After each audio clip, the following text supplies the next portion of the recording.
এরপর প্রশ্ন হলো, শুধু ইল্লাল্লাহ জিকির করা জায়েজ হবে কিনা? ইবাদত, জিকির একটা ইবাদত, শুধু ইবাদত না, একটা গুরুত্বপূর্ণ ইবাদত। আল্লাহ তাআলা কোরআনে কারিমে একটা ইবাদত পরিমাণে বেশি করতে বলেছেন, সেটা হলো জিকির। ওয়াযাকিরিনা আল্লাহা কাসীরাও ওয়াযাকিরাত, আল্লাহর অধিক পরিমাণে জিকিরকারী নারী এবং পুরুষ, তাদের প্রশংসা আল্লাহ তাআলা করেছেন। এবং আল্লাহ বলেছেন উযকুরুল্লাহা যিকরান কাসীরা, তোমরা আল্লাহর জিকির অনেক পরিমাণে করো। এটা এমন একটা ইবাদত, পরিমাণও বেশি করতে বলা হয়েছে। জিকির এই ইবাদত, এই ইবাদতটা বা যে কোনো ইবাদত হতে হবে মুহাম্মদ সাল্লাল্লাহু আলাইহি সাল্লামের বাতানো পদ্ধতি অনুপাতে।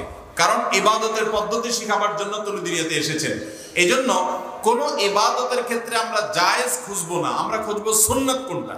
কি খুঁজবো আমরা? নবী করিম সাল্লাল্লাহু আলাইহি সাল্লামের সুন্নাত যদি আপনি তালাশ করেন, তো আমি বলবো নবী করিম সাল্লাল্লাহু আলাইহি সাল্লাম কখনো আমাদেরকে শিখান নাই যে নামাজের পরে এতবার ইল্লাল্লাহ বলবা, সকাল সন্ধ্যা এতবার ইল্লাল্লাহ বলবা, রাতে শোয়ার সময় ইল্লাল্লাহ বলবা, বা অমুক সময় এতবার ইল্লাল্লাহ বলবা।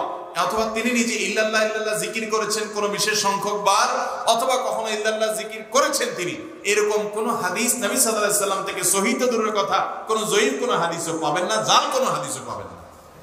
তো ইল্লাল্লাহর জিকির যদি নবী করিম সাল্লাল্লাহু আলাইহি সাল্লাম থেকে বর্ণিত না হয়, প্রমাণিত না হয়, তো আমি কেন করব? কথা বুঝেন নাই? নবী করিম সাল্লাল্লাহু আলাইহি সাল্লাম থেকে লা ইলাহা ইল্লাল্লাহর জিকির প্রমাণিত, সুবহানাল্লাহ জিকির প্রমাণিত, আলহামদুলিল্লাহ জিকির প্রমাণিত, আল্লাহু আকবার জিকির প্রমাণিত। আপনি মাসনুন জিকিরগুলো করে শেষ করতে পারছেন? মাসনুন জিকিরগুলোর যে পরিধি, যে বহর, এটা আপনি সারাদিন করে তো শেষ করা কঠিন হবে আপনার জন্য। অতএব আমরা সুন্নাহকে অনুসরণ করব। ইবাদতের ক্ষেত্রে জায়েজ এটা তালাশ করা না, ইবাদতের ক্ষেত্রে তালাশ করব সুন্নাহ কোনটা। আপনি একটা ঘর বাড়ি করবেন, সে ঘর বাড়িতে জানালা আপনি পশ্চিম দিকেও দিতে পারেন, পূব দিকেও দিতে পারেন, উত্তর দিকেও দিতে পারেন, দক্ষিণ দিকেও দিতে পারেন, এটা আপনার ব্যাপার। এখানে আপনি বলবেন যে এটা জায়েজ কিনা, দুনিয়াবি ব্যাপার, মুবাহ কোনটা। কিন্তু ইবাদতের ক্ষেত্রে আপনি জায়েজ খুঁজবেন না, খুঁজবেন হলো মুহাম্মদ সাল্লাল্লাহু আলাইহি সাল্লাম কোন পদ্ধতিতে করছেন। যদি সেটা বলেন, তো আমি বলবো মুহাম্মদ সাল্লাল্লাহু আলাইহি সাল্লাম লা ইলাহা ইল্লাল্লাহ জিকির করেছেন, ইল্লাল্লাহ শুধু এটা জিকির তিনি করেননি।